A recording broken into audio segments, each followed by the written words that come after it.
let's not mess around anymore here.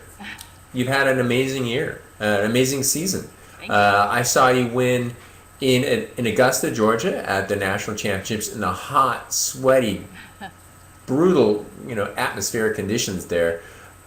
Let's talk briefly about that. It's a little bit of old news, but I want to talk briefly about your win there.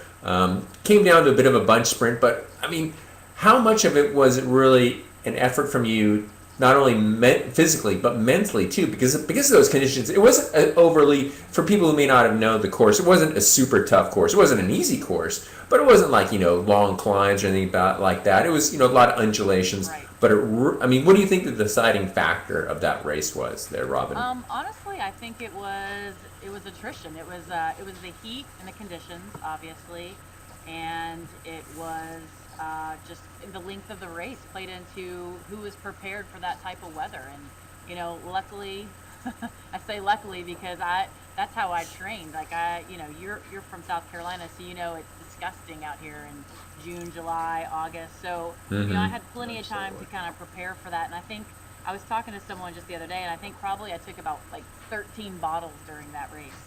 That's that's a lot of bottles.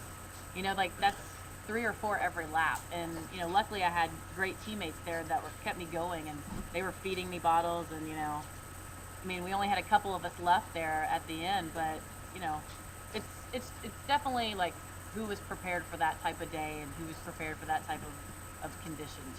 Just being hydrated and being rested and just ready to go.